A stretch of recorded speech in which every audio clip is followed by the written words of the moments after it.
Well, here we are. We've done it. Episode 100. We've recorded not as much as some of our counterparts, but certainly enough to hit triple digits, which I think is good. And I wanted to have a little bit of self-indulgence for a second here and take a trip down memory lane and come up with our favorite episode titles from our history. Are you down with this? Are you game? I'm in. So we do this where we count down from five, I guess, and just Mhm. alternate. Okay. And we have I'm- not consulted. No, No. we do not know what No. we've come up with. So and, for and those it's of you- usually Everybody usually making magical. prop bets. If you're making prop bets on this, I just want Sure. to make sure that people understand that. Okay, so I will start with number 5. This was actually a recent episode, trying to podcast without my mom walking in on me emergency. I was in Seattle at my childhood home, helping my mom move out, and yeah, there she was kind of walking into my childhood bedroom from time to time. So that was a concern going into it, and there's just something kind of like teen and covert about that title that I really enjoyed. I thought it captured a moment. So also that was the Charlotte game that we were heading into, which yeah was kind of a weird better. spot to watch a weird game. Yeah, episode 95. That's a good one. My number 5 goes back a ways. Let's be honest. We have some of the greatest titles in the history of podcasting. We just know this. It's a fact. At a certain point, they got downright poetic, if you ask me. Artful language, thrilling allusions to popular culture. My number 5 is episode 43. Duran Duran is cleft in twain. Oh yeah. Because if you just look at that, you don't know what that means. I mean, I look at that. Right. I was on that episode. I don't know what it means, but I just know that it's a good title. I know what it means. Actually, that's my number 2. Okay. Okay. And that was referring to I believe that was the Robert Taylor signing, and Robert Taylor is kind of a weird portmanteau of members of Power Station in Arcadia. Yes. Which is one of my favorite tales of the 80s, where Duran Duran was cleft in twain for a while and had two very, very different side projects. There's an amazing online article, if you can find it, I believe called Coke and Wet on The Quietus, where it talks about Arcadia's arty pretensions and Power Station just basically being on cocaine and being as loud as possible. I love that an episode we recorded roughly a year ago, that you remember that much about it in detail. I have no memory of that episode whatsoever. I feel like we're doing things right somewhere. Well, Duran Duran's firmly in my DNA, so Yeah, fair enough. there is that. Okay, my number four goes way back to episode 10. Wow. There's this name that you have not heard in a while. So Matt Hedges is the Sex Panther of late game subs emergency, I felt which this one was coming. referred to going 5 in the back, and of course the illusion from Anchorman that going 5 in the back, particularly with Matt Hedges, worked 60% of the time, all the time. A little peek behind the curtain, everybody. There are titles that Phil is proud of, and there are titles that Phil is still proud of days later and still texting me about how delightful they were. And any opportunity to invoke Sex Panther, I think, is very high on Phil West's list of favorite things. Yeah, and this one was actually immediately followed. This was not in my top 5, but this was close. Josh Wolf and Davey Arnaud in the sauna emergency. Yeah, that's a good one too. Just for the Okay, images alone. What do you got? My number 4, like my number 5, kind of stays in the poetic vein. Episode 88, Facundo Torres gently touches his frosted tips, wondering whither my ex A. I didn't go into that. I didn't have that written down that I was going to say that. I was worried that Phil was having some sort of a cardiac event.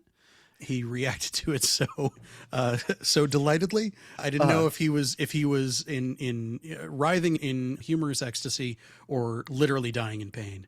And yeah, that's a favorite. This is how on the same wavelength we are, because 100 episode titles, and that's my number 1, actually. That was all you. That was all you. So I've only got one left on my list, which is number 3. Musa Jite's used Yeti cooler could be yours emergency. So good. Because that actually happened. Like the weird stuff that we pick up on when there's nothing else to talk about. I mean, when we are literally grasping at straws for, so what are we going to, the team is in a bad way. Things are not going well. What are we going to talk about? Well, suddenly on Facebook Marketplace, somebody sees Musa Jite's Game 1 Yeti bundle of stuff up for sale, and people are like, can we pool money and split up the pieces of it? And It's delightful to see what the fan base comes up with when they don't have much else to really hang their hopes on.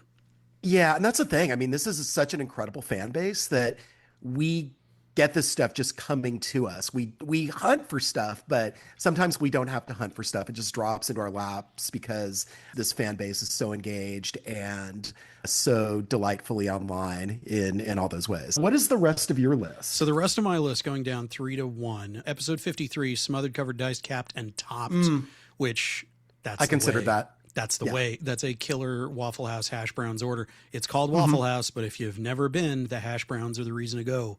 The waffles are fine. Number 2.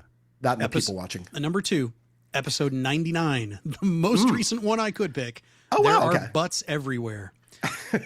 You know what? It's just butts are always good for a laugh. That's just that's what it is.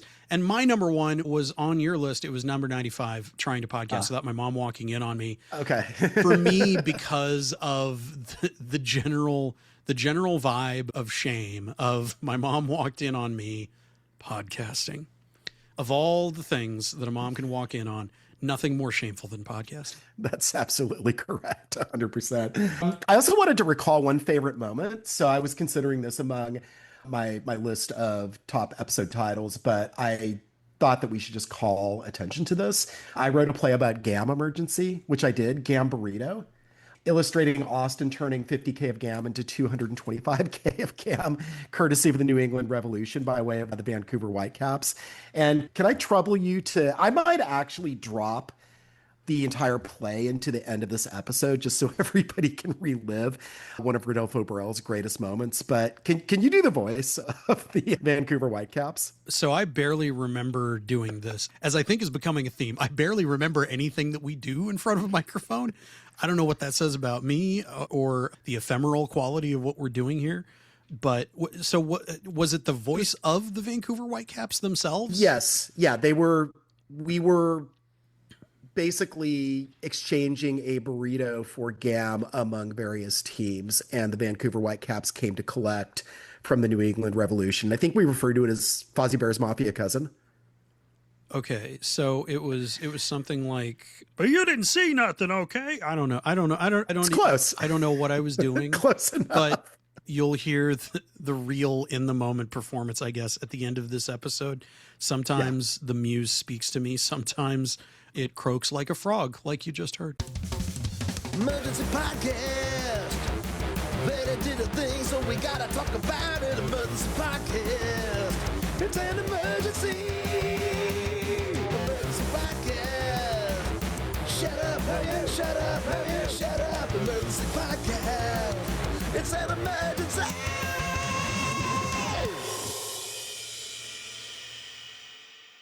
Hey, a hearty hello to you all, and welcome to Emergency Podcast, the Austin FC podcast, where for 100 episodes now and running, we have been talking about all the Austin FC emergencies. And boy, are we deep into an emergency now. Moises, how are you doing? And Copa Tejas is upon us. Happy Copa Tejas weekend. Happy Willie weekend as well. Yeah, it's a momentous time in various different meanings of the word. A lot of people apoplectic about one win this season, despite various promising performances. I think the fan base has gotten to the what else are we supposed to do moment. And I think that's a completely fair place to be. One of the things that a lot of people don't like hearing is, well, there are all these injuries, but the fact remains. This is one of the teams in the league that has been most beset upon by the most critical injuries. It's one thing to have a few key players in different positions or different areas of the field out missing, but missing two of your most major contributors in the midfield creates a bit of a hole that wishing and hoping and praying can't exactly sew up. It'll be interesting to see how the team competes against Houston in this run of games. I said after the LAFC draw, this is a team that can beat Miami. And in that Miami game, we saw a team that could beat Miami, that could hang with Miami, that could hang with LAFC despite being depleted, but they still couldn't put it away. They embarrassed them. And when I say that, people will react with, what do you mean they embarrassed Miami? They didn't win the game. When you have that club's ownership raining down hell on their coach such that he voluntarily leaves the club a couple weeks later. That is not a happy ownership group that had a good time opening their new stadium, which to date is still, I think, missing cup holders and a lot of other things like prices on their concession stands. And home wins. And home wins. Weird. So it's difficult to look at it. For me, the silver linings, I completely agree that it's difficult to look at those silver linings as anything other than faint comfort, honestly. When they can rack up a serious run of wins, maybe that changes. But they've got to actually get there before you can actually consider that as even possible. The expectations are in the basement, and one win isn't going to turn this around. 2 wins isn't going to turn this around. A sustained run of form is the only thing that, from keeping tabs on fan chatter, the people who are willing to be convinced that this team can go the distance, they are going to be convinced by nothing short of sustained, solid wins, period. That's it. Yeah. And there is perhaps a shred of hope on the horizon in that Owen Wolff is questionable for the game tonight rather than out. So we may see some minutes from him. And that is, I think, one of the key midfield pieces that you were talking about, in addition to Danny Pereira and his continued issues with what Nico Estevez has dubbed scar tissue. Yeah. And that's honestly, to me, that is, some people immediately said, oh, well, that's a dumb excuse. It's not a dumb excuse. That's literally how healing these kinds of injuries happens. And it's something that sometimes that, it seems like it's fine. It can train, just fine for a couple of weeks. And then when you put it into, I guess you'd say, production mode, then you find out that you haven't broken up all that scar tissue. And it's just, it is unusual. Some more time. Yeah, unusual. It is an unusual thing to hear in MLS. I mean, mostly because you don't get that level of detail from MLS. Okay. You get coaches who just completely avoid discussing it. Whatever he's out, we'll see when he's back. There's a certain amount of gamesmanship that goes into, well, they don't want their opponents to know exactly who to expect to be in their lineup the next week and the week after that and that sort of thing, which I don't think is given enough credit for why there are certain things that coaches are cagey about. They don't want to tell you in advance that Jorge Lastaway is going to get his final call up to play in a game because he doesn't want his opponent to know that he's going to play Jorge Lastaway to give them time to review tape. In the same way that I'm frankly surprised that we got detail on the scar tissue side of things, because that is something that you can also factor roughly what kind of time it's going to take to come back from that. If the idea is you don't want your opponents to know precisely who's going to be available for precisely which fixtures so that they can plan in advance for a given person. Right. I believe Danny Pereira is still out for this one tonight. Yep. He is listed out, not even questionable. Right. Yeah. So things looking pretty grim here. So I just have in my notes what is happening here, mentioning, of course, the loss to Louisville that we are all painfully aware of, knocking them out of the Open Cup. And then there's drawn a loss, and there obviously, some of you may have not stayed up for all of the 5-1 loss to San Jose, but 4 goals in 12 minutes is a pretty bad collapse, and that contributes to the defense giving up 8 goals between that 3-3 draw in Toronto and then the 5-1 loss at San Jose, which is the most lopsided loss they've had since the 5-1 to Vancouver last April. So that's a concern. And just kind of segueing into this, thinking about what this team needs. I mean, we've talked a little bit about getting Owen Wolff back. Obviously, Brandon Vasquez, seeing him potentially get into the lineup before the World Cup break and kind of seeing how he can coexist with the other 2 DPs, which talked about this a little bit in my exchange with Dustin Richardson over at BioCity Soccer. If you go to Verde All Day this morning, you'll see his responses to my questions. You will see a link to what I talked to him about. And one of the things he asked about was the Facundo Torres and Bruno Azzuni partnership, which I think has been going okay to a certain degree. We're not necessarily maybe seeing it in the numbers, but we're certainly seeing some things in the play that are promising. But again, we've got 1 win in 10 matches in all competitions. That is obviously the big concern right now. To me, the big issue that Austin has is something that is not it's not something that we haven't seen across the league. It's an MLS problem. Expanding the rosters is something that solves a lot of literally exactly what is affecting Austin FC right now. Give every team 2 more DPs and a couple more senior roster spots.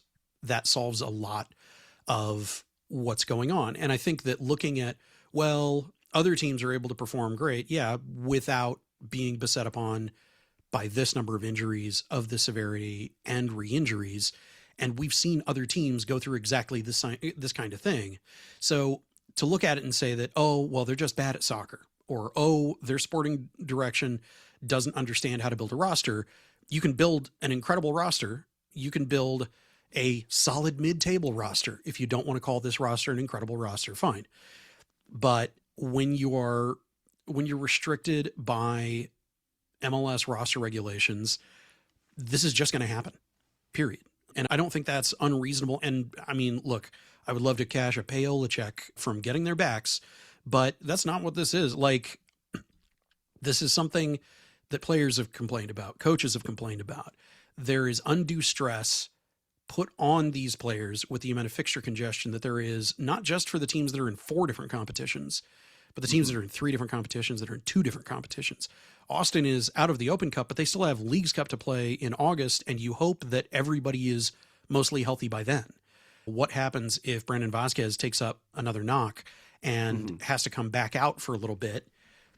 You know, what do you do?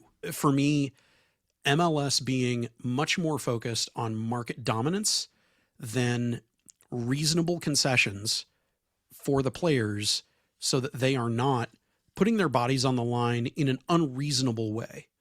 You don't see this in any other top flight league in the world. When people say MLS is unserious, a lot of times they mean a lot of other things that are based on cheeky little clips and this thing or this ridiculous thing or this insane call from pro. For me, it is that their roster rules made sense maybe 15 years ago, but do not make any sort of sense in the here and now. These are not players who have given up on their coach. That they get gassed and run out of steam playing against San Jose, who are, by various measures, the top team in the league, not just the West, trying to say, oh, well, they just stopped caring. They just stopped playing for their coach. If they really believed in their coach, then they would have kept going. They would have done the literally physically impossible and gone past the rubber on their tires being run off. There's a lot of grasping for whatever one can as a miracle fix-it button. And among that is fire the coach. Fire the coach. Fire the coach solves everything. In this case, Right. I'm not saying universally fire the coach does not fix things. In this case, I don't think fire the coach does anything to help group cohesion. I don't think it does anything to help on-pitch performance. And as much as people who play too much Football Manager would like to think that there is an easy solve for all kinds of things, I feel like the only thing that seems reasonable to me is people have to wait out these injuries, and it's frustrating and it's infuriating, but short of getting more specific answers as to why different things took the longer end of the time estimates, I don't know what other answers we could get. And I don't feel like there is some serious amount of hiding the ball, as it were, like game of 3-card Monty or something like that going on. It just sucks right now. It sucks for the players. It sucks for things seeming like they're going to go great, and then 9 minutes in, 20 minutes in, or on the verge of a crucial game-changing play 10 minutes before the end of the game, Bidu takes a knock that doesn't take him out of the game, but takes him off the field. And all of a sudden they are down a guy defending a crucial play. It has been catastrophically bad luck in so many ways.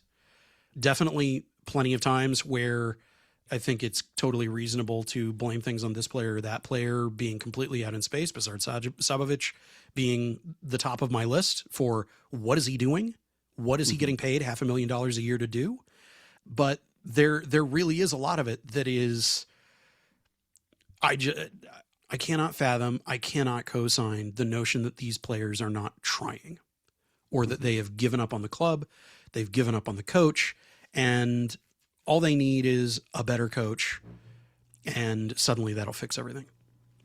Well, speaking of though, let me take you back to Wednesday morning. So a certain Instagram post, I believe, that was then deleted was making the rounds among Austin FC fans of Ilya Sanchez, Austin FC's captain, on a video call with Wilfred Nancy and then Jamie McMillan, who was a member of the crew front office, I believe, at one point. VP of soccer pretty high up. ops. Yeah, yeah. So pretty high up.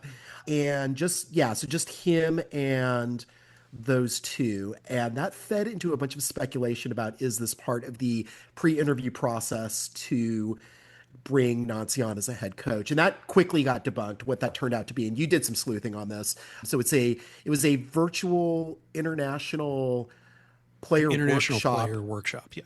Right, where Ilya was one of the Spanish language panelists. It also included Jazzy Zardes and Felipe Martins. So it's kind of a little Austin FC reunion, which is kind of cool. And Nancy was apparently part of a fireside chat portion of that. So indeed, it was not part of the interview process. But just the thought of what an accomplished MLS coach like Nancy could potentially do with this lineup, which would be different from what Estevez has been doing, was, I think, enticing enough to fans that there was momentary excitement and hope that then we were then in our inimitable style able to squash. So I think after again, just indulging what ifs of it all, because again, we see what Nancy did with Montreal, we've seen what Nancy did with Crew, and to think about pieces like Rosales and Torres and even Azuni under his tutelage, maybe something happens there that is not happening under the current coach. So the reason I completely disagree is that things are so bad that everyone is looking for any glimmer of hope. So explain to me how Wilfred Nancy arrives and through his magic Jesus-like touch heals the afflicted. Explain to me how that happens, because how does Wilfred Nancy turn a bunch of injured players into suddenly not injured players? Right. That's okay. Like that. Oh, how does he solve the number one issue at play? How is Rosales not playing well? Like, they're continued. I know that this is a regular thing of yours, is that he's being played out of position, but how is he playing poorly or being ill deployed outside of the left back position that he has been used to being seen in? He's made game changing plays, quote unquote, out of position. Mm-hmm. Sure. And he's been fantastic. And he is one of the bright spots of the season. But I'm saying with Nancy, with kind of formational principles, with kind of coaching principles that he will teach, we've seen him transform two teams from being pretty mediocre teams to being MLS elite level teams. He is seeing things within the lineups that other coaches before him did not see. And I feel like he's a coach that could really transform this team, take these current pieces and make them better than they are. Because again, we're still grasping for wondering, again, this is the second season that Estevez is here. Like, what is the identity of this team? What is this team best at? We've seen it in flashes, but we haven't seen consistently what they've been able to do. There's still issues with transition defense. There's still issues with late game goals being given up. They've now dropped 13 points from goals let in from the 68th minute or later. In San Jose, they were up 1-0 the 67th minute. They let in a goal in the 68th, and then they let in 4 goals in 12 minutes, which turned that draw into a pretty decisive loss. And again, one of those happened on what I would call a questionable PK, and I do want to get into the officiating in a second here, because that has been a little bit of a concern for me throughout the season as well. I don't think it's been the biggest contributor, but I do think that, again, if we're talking about bad luck, part of the bad luck has been referee engineered, I believe. Yeah. We did have a goal in that San Jose game that should have stood, that did not. And we saw Estevez reacting to that as he should have. But I do wonder in just what's happening here. And we saw some signs in preseason too, when you had 2 players going out with red cards in the final preseason game. What is that saying about leadership? What is that saying about accountability? You can't necessarily pin that on Estevez, but he is responsible for the team's players and those attitudes. And you did see him respond by holding those players out. But I just have questions that are engendered by what we saw in preseason, what we're seeing in the results right now. To me, if drop Wilfred Nancy in and it fixes all the problems of Austin FC, well, you're betting that he would actually come here in the first place, which there are multiple contingencies attached to that. He definitely wants to have more of a say in the sporting direction of things than I think Rodolfo Borrell's club mode setup of Austin, rather than it being coach centric, allows for. So plenty of people who don't like Roto either are like, great, you're describing Christmas. Give it to me. Get rid of Roto. Right. Take everything down to the studs. And I mean, from the outside looking in, I can completely understand thinking, well, yeah, great. I hate all of these people. Get rid of them. Drop in people that have better records, and I think that'll fix everything. But the first displacing effect that has is every single guy with a senior roster spot or a senior team contract immediately goes into, where am I playing next year? Or where am I playing in 3 months? When am I getting immediately displaced and sent to God knows where? Right. So maybe there are some players who don't like Nico. I'm not saying the entire team is completely in love with him, but let's say maybe there are a couple of guys who just don't like the way that Nico plays them. I don't know. Maybe the stuff with Sabovic is he's just still salty about getting held out because of a preseason red card. And if that's what it is, he needs to be gone yesterday. And frankly, buy him out if you can't get rid of him by transferring him on the market. But you immediately set everybody into, why should I put myself on the line for this club that might trade me tomorrow? Why should I put my body on the line? Why should I go hard? You immediately set everybody into that mode of protecting their body in terms of their ability to perform going forward. Although I do think some of the players would see this as an opportunity for, oh, okay, here's this coach that did such and such. I'm confident in my abilities. I've gotten to X level in my time with Esteves, but I could get into X plus level in my time with Nancy, and I'm really excited for this opportunity. I mean, I could see that happening too. I mean, I think that's, I could see Rosales being get any of those players on the record to say that they would prefer a coach change. Should they say, oh, I want another coach? No, but get them to say anything indicating anything other than that they would run through glass for this guy. Okay. But if your ceiling, if you know that your ceiling is sixth place in the West and getting to a cup final and you want more and you see Nancy as an opportunity to get more, don't you maybe want a little bit of you roll the dice on that? I don't understand why you think all these players think about it in those mercenary of terms. I mean, that's a hell of a broad brush to paint them with. At the end of the day, they don't want, well, the coach sucked to be the reason why they've played like crap. But I'm not saying the coach sucked. I'm just saying that the tier that they could be on with this particular coach versus a coach like Nancy who has won titles in MLS, you know, that opportunity. I mean, you want to win. You have a limited time to form your legacy as a player. And if a coach is a vehicle to help you do that, then wouldn't you maybe want to take a chance on aligning with that coach and trying for that level of success if you believe that that could be possible? If you want to take the Wilfred Nancy hypothetical, then you also have to take the Tata Martino hypothetical. Okay. What if Tata Martino were dropped in to run this Austin FC roster? Similar thing, has won many titles, has done many things, but look at what absolute dog crap Atlanta is right now.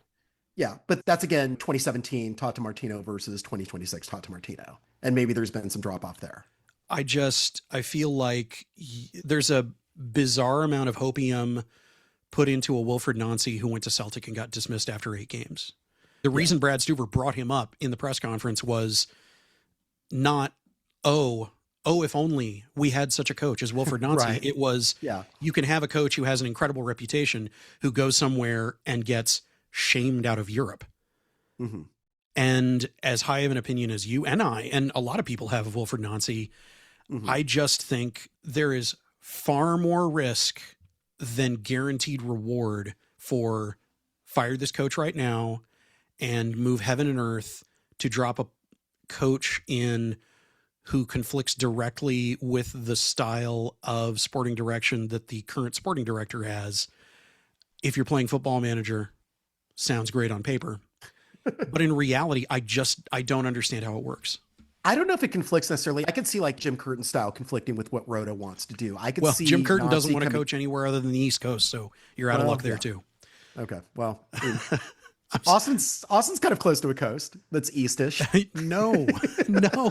Like this is what I'm talking about. It's not that I don't like the idea of, wow, Jim Curtin, Wilfred Nancy. I think these are incredible coaches, and I think they would do incredible things at Austin. But getting your hopes up for something that is so vanishingly unlikely in those two particular cases. I mean, Right. who was Sartini, Vanni Sartini, also Oh, another yeah. name that was listed. You Would expect also love Vanni that. Sartini, who is so violently against the political regime that runs the state of Texas and government, you expect him to come and coach in Texas? I don't know. It's Austin. It's I mean, it's Texas, but it's Austin. you know. it's awesome, but it's also the United States, and But also, Austin FC is a jump up from Halifax. but Yeah, it's still the United States, and he's said very pointed things about sure. everything going on in the United States. So it's hoping against Maybe- hope and hoping maybe- against what comes out at face value from these guys' mouths. Maybe Texas could secede and that it wouldn't be part of the United States. You know, without- bringing up Texas secession is a great way to end the podcast forever, Phil. As somebody who grew up here and has I'm lived the majority of my kidding. life here. Kidding. Oh boy. Wow. On Copa Tejas Day of all things. Well, yeah, especially on Copa Tejas Day of all things. Let's consider. No, let's not actually. let's what not. I do want Let's to not. what I do want to consider Yeah. is pro accountability. Thank God. Because We agree on this.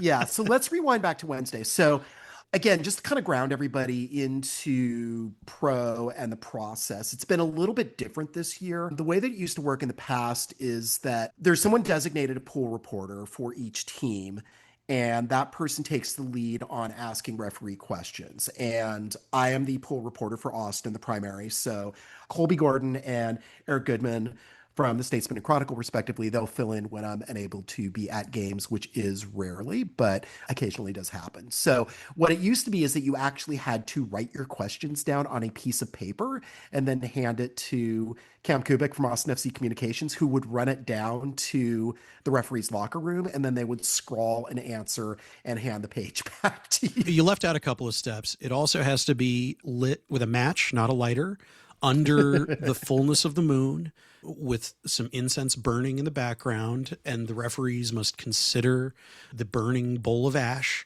and decide whether the spirits and the gods speak to them in that moment. There are mystical parts of this that I think people should know. Yeah.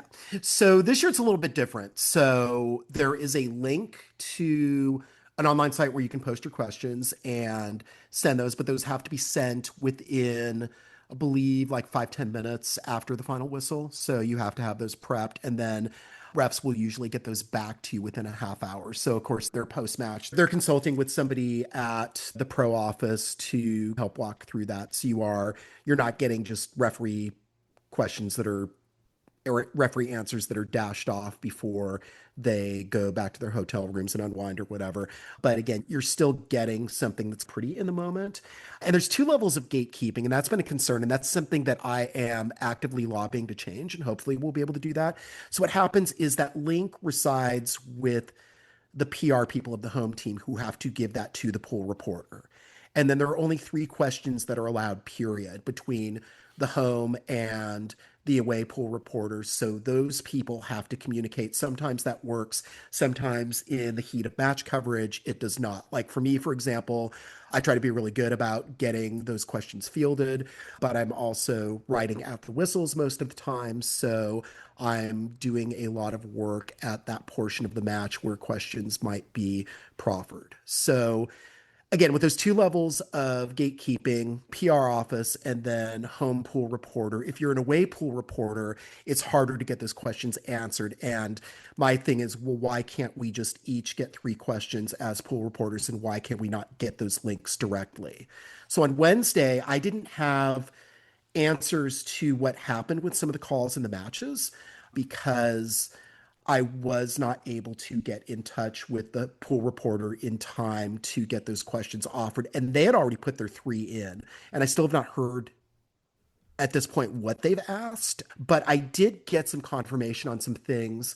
Checked in with Pro, and Pro confirmed to me the following. So I want to go ahead and walk through these. So when Reed Roberts did the high kick on CJ Fodry, so that's something where, yes, yellow, but maybe it should have been red. It seemed high, it seemed reckless, it seemed like something that we have seen before in matches rise to the level of a red card. Again, we have this measuring stick of Beeru's red card against Charlotte to gauge all other yellow and red cards for the remainder of the season. So what they said was the contact was on the shoulder. The AR checked the incident and confirmed the on-field decision. The referee awarded a yellow card for reckless foul. This was not serious foul play. I would disagree, but I would disagree. Their justification on that one. I disagree as well, and specifically because of different call the same night in the Houston-San Diego match, where, granted, the cleats went into Andrade's face, not his ribs, but it was similarly reckless. It was the thing that we have had Pro quote back to us. Correct me if I'm wrong, Phil. Please, I would love to know if I'm wrong about this, but I know that I'm not. The thing that Pro tends to fall back on most is a read of reckless intent. Not that they are trying, but that they are not controlling themselves well. Yeah. And there is no difference between the two situations. With the same VAR, the same VAR angles, the same VAR team, the same people conferring about this kind of stuff. So what standards do they have? What standards do exist if they are telling us, well, this is consistent with just everything that we've ever done? Yeah, that's a question, because it seems arbitrary and it seems like there's not a fixed line, but it seems like there's a spectrum of where these decisions get made. There are two more, though, so I want to get to those as well. So the apparent goal that wasn't allowed, was wondering if it was ruled offside or if there was some other reason it wasn't allowed. Because again, didn't look like the assistant referee put up the flag. So what we got was that the whistle was blown before the ball went into the net for a foul by Brendan Hines-Ike. Referee awarded a direct free kick to San Jose Earthquakes. So, but I know that I know that North End raised this on their podcast in their post-game review. This kind of idea that Hines-Ike didn't actually touch the player that bumped into him and then fell down. So that it was basically the San Jose player that was actively engaging and then falling as a result. And BHI really didn't have anything to do with that other than being in the way of this guy who was running full bore towards goal. So again, questions there, but that's an explanation of why that goal wasn't allowed to stand, and indeed why the whistle was blown before it was actually shot. So not the most satisfying explanation, but you can see where that judgment call was made. I mean, I don't agree with that judgment call, but it wasn't an offside. It's weird. It's weird. And I'll say this. People have made jokes in recent days about not watching other teams across the league. We watch a lot of teams across the league beyond just the opponents that Austin is playing in a given game. And it really is not any form of bias, but it sure doesn't feel like Austin is getting a level proportion of benefit of the doubt calls. That there is rarely, if ever, benefit of the doubt going in favor of Austin. And this is a great example of that. Yep, for sure. And then the last one, PK call against Dubasarski. On Ricketts, said Dubasarski reached for the ball but was unsuccessful in playing it. Instead, he made contact with Jamar Ricketts and tripped him. Referee awarded a penalty kick. I mean, I think tripping is doing a lot of work here. Yeah. But it seems like he kind of whiffed, and I would contend that maybe Ricketts sort of ran into him rather than was actively being tripped. But again, you can kind of understand where the call is made. I mean, I don't think it's the most egregious PK that's ever been called against Austin, but at the time I did feel like, oh, this seems a little soft if this is what you were going to call when Dubasarski's clearly trying to make a play on the ball rather than the man. Yeah, it just goes to what I was just saying about in the balance of things, how many of these calls just have to go against Austin on such a frequent basis? What did this club do to get on this bad of a side of the officiate? Some are theorizing trying to steal Columbus's team to get a franchise and then being cursed a multi-year. How many VAR refs are from Ohio? That's a good question to ask. It's a good question to ask. Well, it is Varlington, so It is Varlington, man. It's a thing. I don't know that we're ever going to get answers that truly satisfy us from Pro, but we can keep right. hoping. Yeah, and again, that's why I asked. I know like the Suffering from Joy folks a few weeks ago, they were questioning why. They were like, we love Phil, but why does Phil keep asking these questions? Well, first of all, it's my role as pool reporter to do that. I know that fans are going to have questions.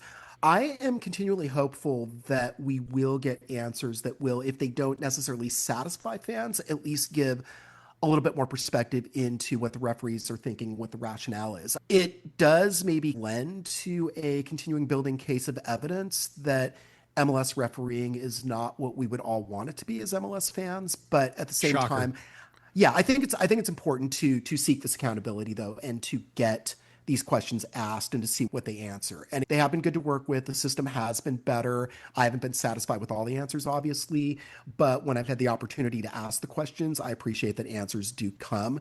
I just wish that, and again, this is something that I'm going to be working on.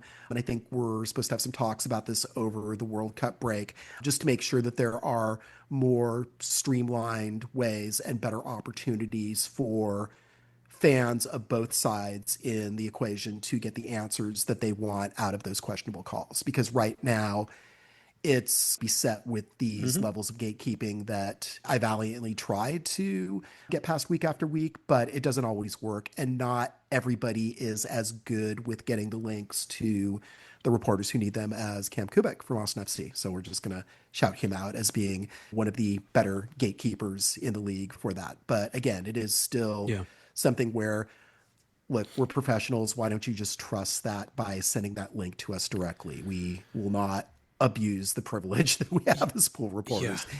But We don't that's, need to ask, please, sir, may I have a link? that's abusing that sort of thing is the dumbest form of gatekeeping to me, because that's the kind of thing that people get their press credentials revoked for. And that's what people have gotten their press credentials revoked for, is abusing basic understandings of journalistic conduct and ethics.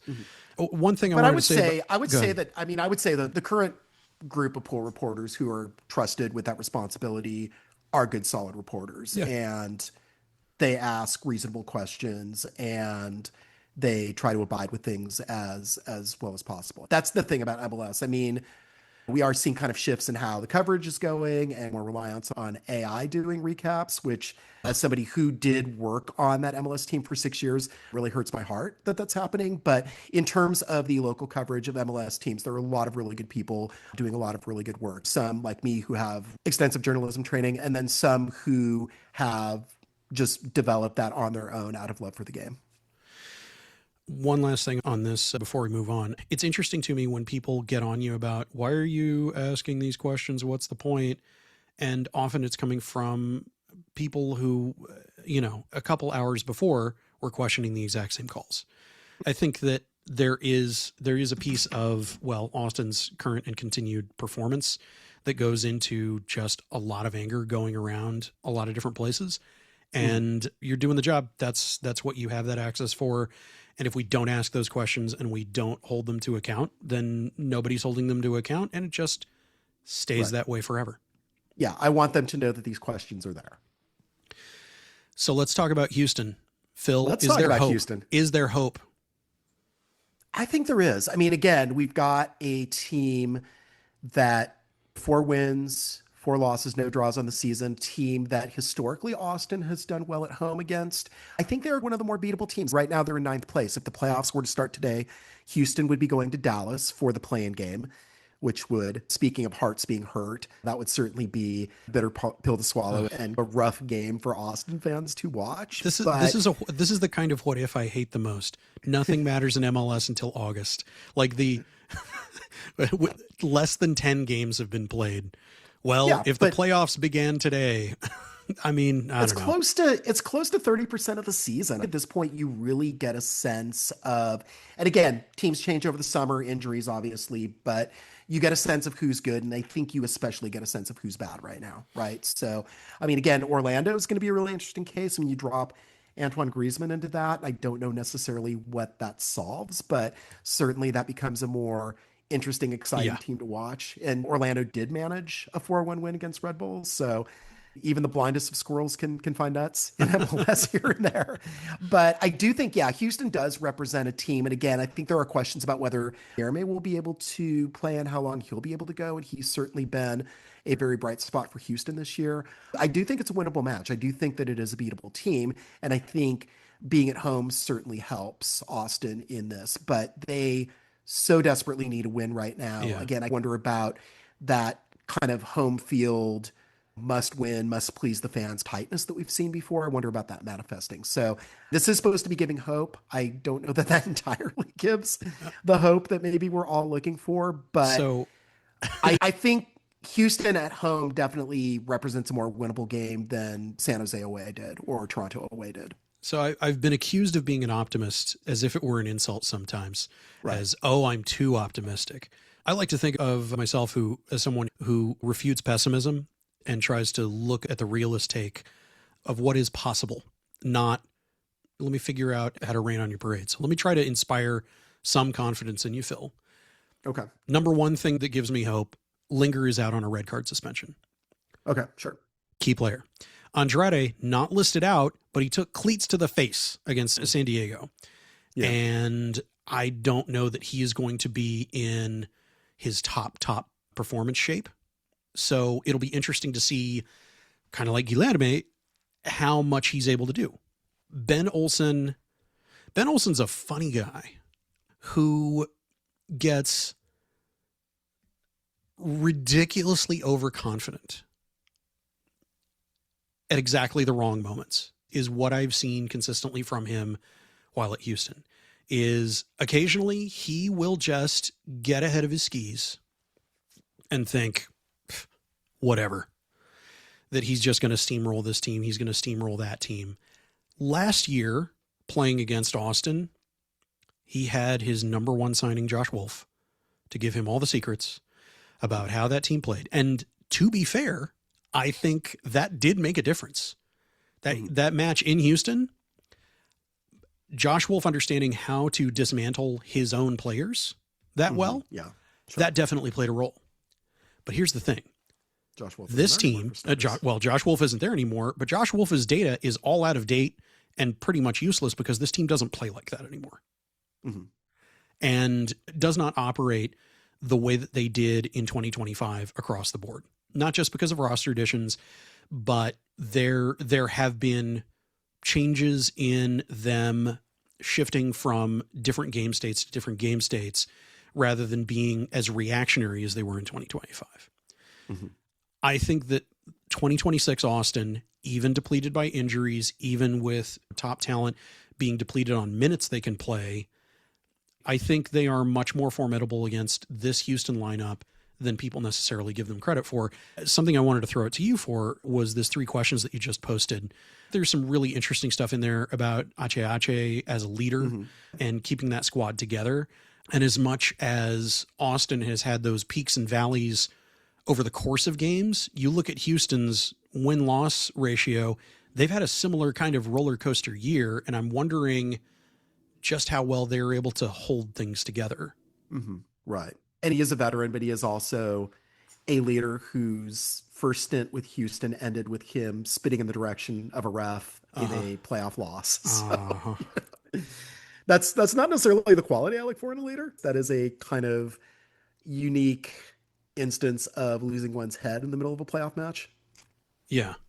The stuff said about Houston as a potential playoff team, leaning on Guilherme and Mateus Bogusz, do you think there is something to the Austin players, the Austin coaching staff, notably without a particular assistant coach who was second yellow, red carded, and fined for not leaving the field quickly enough, the set piece coach of all?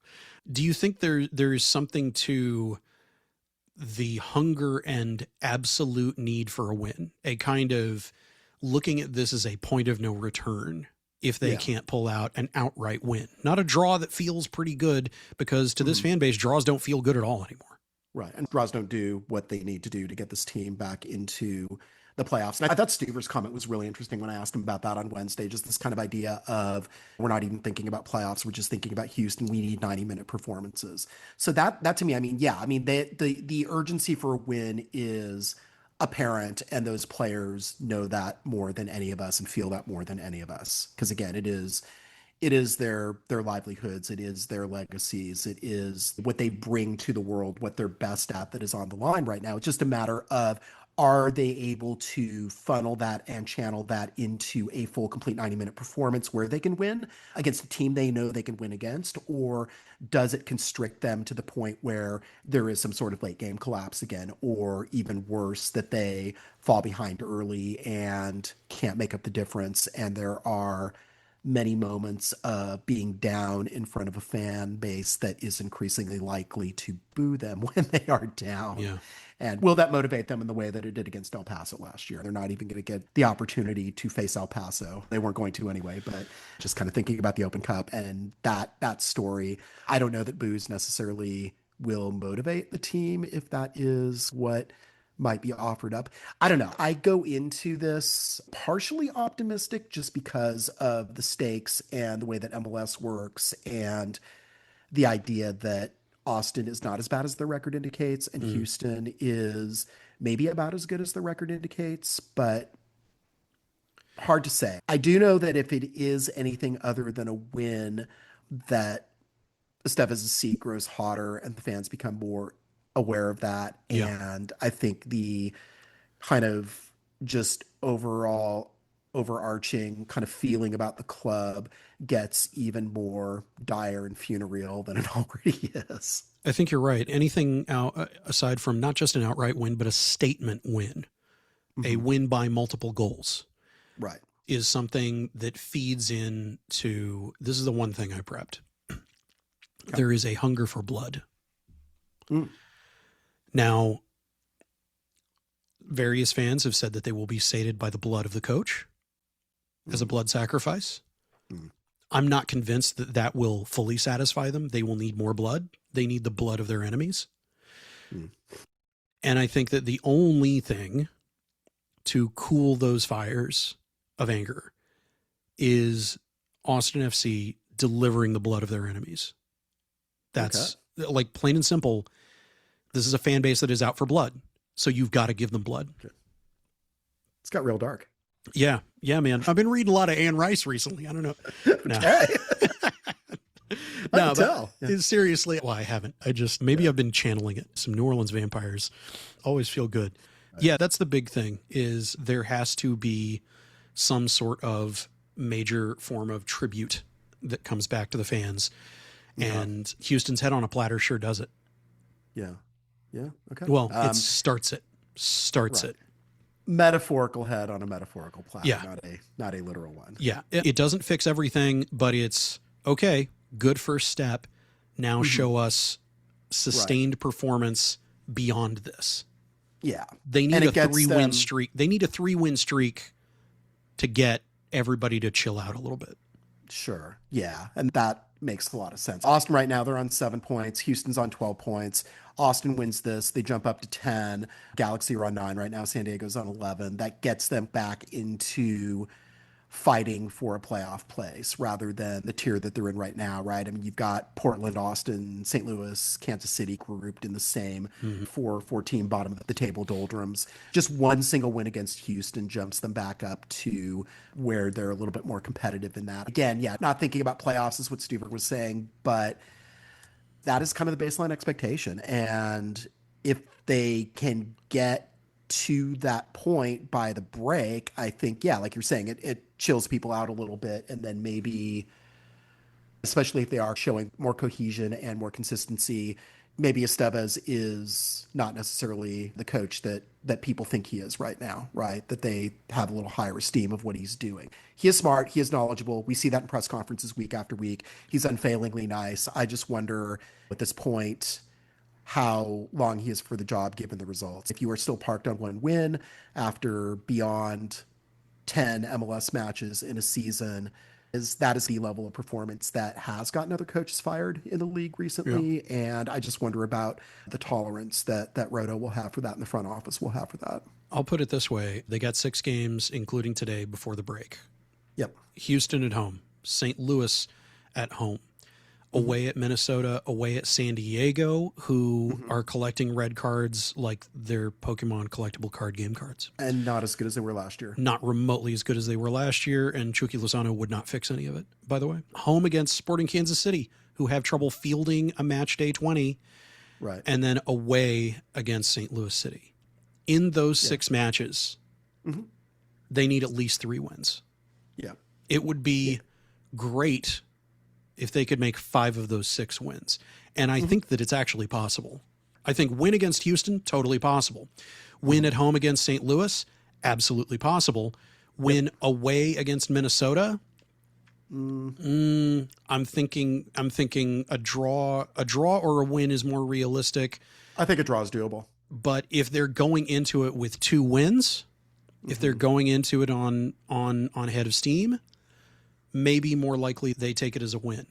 And then back to back, Minnesota right now, Minnesota is the only team in the West top 8 with a negative goal differential. This is why I feel like Minnesota away is something that can be cracked. And then crucially, the next week is San Diego midweek away, home against Sporting Kansas City. Those are both incredibly winnable. Especially the SKC game. That's the one, you lose that one at home. That's where I think they look to move on from the coach in the break. To be completely fair to all the people who will be wanting to say, see, we were all right. They should have fired him 6 weeks ago. Okay, fine. Sure. Right. But I think to me, a poor performance at home against that team, absolutely inexcusable, even beset by injuries and that sort of thing. Yeah. And I feel like if they can beat St. Louis at home, they can beat St. Louis away. They can beat the Purina boys in their own stadium to finish things off for the first half of the season. Yeah, it is conceivable, not entirely unrealistic, that they come out of those next 6 games with 16 points and adding to their tally, all of a sudden, they're kind of right back in it. It still begs the question about what is the ceiling of this team, and is it still 5th or 6th in the West, making it part of the way through the playoffs, but getting bounced by a more elite team, being Open Cups out of the equation now. It does make it more tenable than, say, they drop this one and then they get draws instead of wins in some of those winnable games. Stating the obvious here, this is a very crucial stage for Austin, starting with tonight's game. Tonight, I think, is really the linchpin. If they draw or lose this, then huge. It's right. Yeah, but a win tonight propels them for more future wins just because of the relative ease of the segment of the schedule. Yeah, one other thing before we wrap things up. There is some interesting long-term thinking to be had that I haven't exactly worked out, but seeing how they have managed and figured out to play with their roster depth when absolutely not expecting this guy to go out 15 minutes in, this guy to go out 10 minutes in. I think this is setting them up for surviving the back half of the season better than a lot of other squads have been tested. So if they go into the back half of the season with everybody healthy, hopefully, big if, but if they go into the back half of the season with everybody healthy, even if guys go down injured, they are much more familiar with playing without those guys, those crucial guys, than basically any other team in the league relative to their rosters for 2026. And it's something that I think benefits them surviving what is going to be a really, really brutal fall half of the season. Yeah. Okay. Well, I had one other thing I wanted to mention. I posted something out on social media, spread it around a bit. I'm spreading around a bit more. The week before the season started last year, I realized that my mom hadn't called me on my birthday, which was really strange. And so I tried calling her and it went straight to voicemail, which was also very strange. Yeah. And what I later found out, and content warning, I guess, about near-death experiences, she's alive, but she had fallen and was in bad shape. And so when I realized 2 bad things bad omens had crossed me, loaded up my car and started the drive up to Dallas. And 5 minutes out of my driveway, somebody blew through a stop sign, T-boned me, and rolled me over 2.5 times. And I got away from it, aside from a pretty severe concussion and some pretty severe muscular strain. I wasn't bleeding. I didn't lose any limbs. I was able to get myself out of the vehicle, but I was in no condition to drive. But thankfully, her next door neighbors were able to go in, get her, and call EMS. And the very long story, very short, she spent the next 12 months in inpatient care at a total of 10 different facilities with various bumps along the way, surgeries, a skilled nursing facility that gave her sepsis and almost killed her. Yeah. A lot of not fun stuff. But the good news is that she is finally safely in assisted living, where she finally qualified on a physical basis to be able to move into. But over the course of all that, she was also diagnosed with dementia. And as part of that, she is not financially in a position to be able to keep paying for the level of care that she's going to be needing for the rest of her life. So I've compiled a variety of necessary details and put them in a newsletter post. If you go to whatritataught.me.com, it redirects to the first post in a newsletter that I've called Office Hours that I'm doing on an ongoing basis. It'll post every Sunday morning, Central Texas time, because my mom was a teacher for 57 years and her legacy deserves better than to fade away. So I'm looking at doing this to memorialize everything that she's done with her participation to the extent that she's going to continue to be able to, as dementia is a bit of a ticking clock that you don't know what the numbers on the dial are until they happen. But we're in need of help. I've exhausted my savings and my ability to contribute financially beyond what I am able, as well as close family and friends being able to help. So subscribing to the newsletter helps. Direct donations are a help. Her next rent is due at the beginning of May.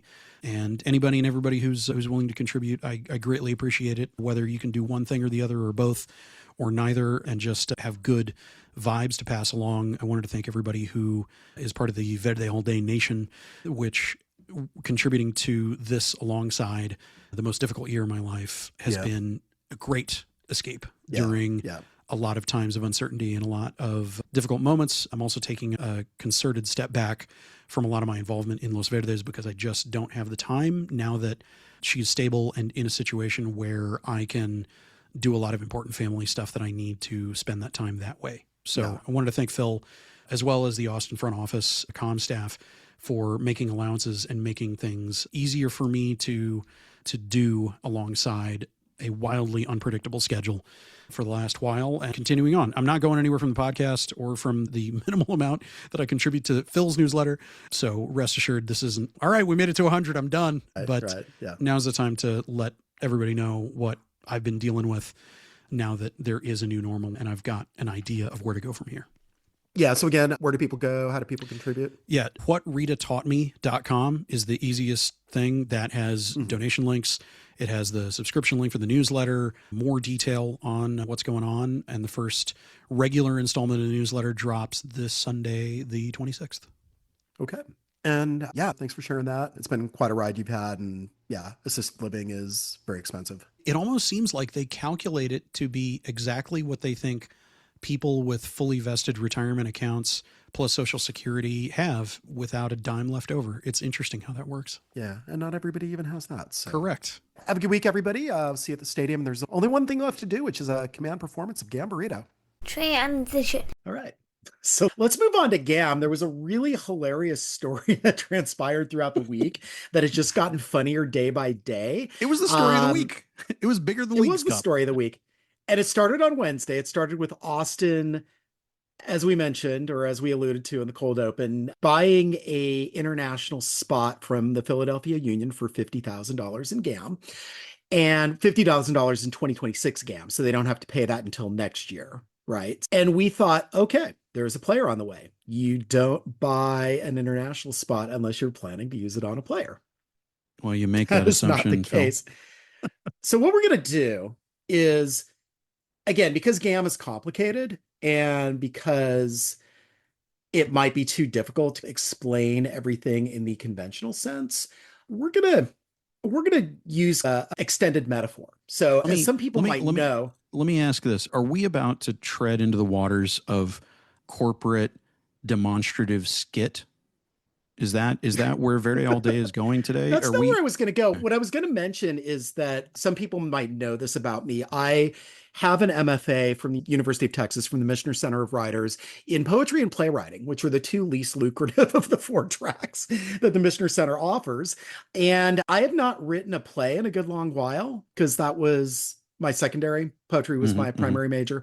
But I have written a short one act play. So I would not say no, this is not corporate. This is me putting my feelings about this onto the page. Phil, I was just prompting you to defend the quality of your work because as someone who went to acting school, similarly lucrative to getting an MFA in playwriting and poetry, I feel like it is proper to inaugurate the Emergency Podcast Theater at the James A. Michener Center for Verde All Day Arts. And you've provided a script. I've dug deep. I've done my Meisner technique, finding my moments before and living in the moment sorts of exercises. And I feel like I'm ready to embody what you have given us to give the world. Okay, good. And I'm method acting. I'm playing myself. Very good. So and so to get into myself. I will be playing the role of Moises. You'll be playing the role of Phil. I will be also portraying the role of person 3. Yes. And I've worked all day. Good. In Verde to get these characters distinct. So I hope the audience will be kind. I hope the reviews will be generous. Phil, please, maestro, cue me whenever you're ready. All right. So Gamburrito, a one-act play by Phil West. Transition. Oh man, I can't believe I got this burrito for $5. I wonder if there's a way to turn this burrito into multiple burritos because I'm kind of hungry. Wait a minute. I know somebody else who likes burritos. Hey, Phil. Yeah? I have a burrito that's really good here. Like a lot of promise. Burrito is exactly what I need right now. How about you pay me $10 right now and another $12.50 later? Kind of expensive for a burrito, but I really want one. Deal. Hi, Phil. Remember back in April when I gave you burrito and you said you returned a favor in August? Yeah. Well, Phil, look at my watch. It's August. Don't worry. I'll give you $5 for it. Is that fair? Huh? I don't think this is working out very well for me. And scene. All right, Phil. Wow. So Moises, I've got goosebumps. I was not expecting the person 3 voice, I gotta say. Look, broke character a little bit there. Fozzie Bear's cousin showed up, and sometimes these things happen. Look, that's acting school for you. You find ways to dig deep, and this is just what I do. So Moises was Austin, who acquired this burrito. Yes. And then I played the part of the hapless New England Revolution, who bought this burrito for, turns out, $22.50 when it was only purchased for $5. So very inflated. And then person 3, Fozzie Bear's cousin. Yes. Fozzie Bear's mafia cousin, right? Yeah, something like that. Okay. That is the Vancouver Whitecaps, who there was some deal between the Revs and the Whitecaps in April, and they had borrowed this international spot and they had to give one back to Vancouver in August, but they didn't have any, so they had to purchase one. And the only place apparently that they could do that was Austin at this hyperinflated price. So people say that Rodolfo Borrell doesn't know MLS roster rules. This is a masterclass. This is even better than like, oh, I'm going to get up to the number 1 spot in the reentry draft just because I can. I don't need to necessarily to get Hodder O'Brien, but I'm going to do that and I'm going to draft Hodder O'Brien. I'm going to cue one of our listeners' favorite things and say, I love that Roto has become known for these cue moves. These cue because I can. Cue. Right. Why did I do that? Because of good. I was bored. I had something else to do on a Tuesday, so I did it, and I just did it. Yeah, it makes me think of the movie Goodfellas, but it's Gamfellas. It's just it is gam laundering to an extent that, as silly and ridiculous as it is in a lot of ways, as many jokes as we pull about it, this is the kind of stuff that makes it fun. This is the kind of stuff that whoever's idea it was to invent general allocation money, I hope they are happy this day. I hope that the pair of days of this story evolving is something that made them feel like their life had a little bit more meaning. Right. And the funny thing is about this is I reached out to Blazing Musket because I was wondering, okay, who is a player that is valuable enough for them to want to spend this much on GAM for, not realizing that they had to turn it over to a whole other team because of a deal they made 4 months ago. And they thought that they might need, there's some striker that they have that they might have needed to have this spot for. They were kind of perplexed. They were not terribly happy with the doings of the Revolution's front office for this move, you could say. It's spectacular. So I'm kind of wondering, okay, if this player does need an international spot and they don't have one, and if they have to go get one, like what are they going to have to pay tomorrow if they pay 225K in GAM over 2 seasons At the same for time, this one that they could buy one back from Vancouver, right? They could then have to. It could be that this chain is actually not done running. I think you have a very good point here. As labyrinthine as it's been, it could be even crazier, and it ends up getting traded back over somehow. But at the same time, we have found ourselves grasping at, what does this mean? What is this rumored thing? What does this look like? It could be that was just, I don't know, they were interested in this guy. Maybe it's a thing. And that's the Tutti Andrade of what the Revs are looking at, where it was something that was maybe a thing and wasn't quite the sort of thing that ended up working out. I don't know. That's all that I can think. It's amazing, though. Yeah. This is the best thing I've heard in the history of the 8 years I've been on this planet.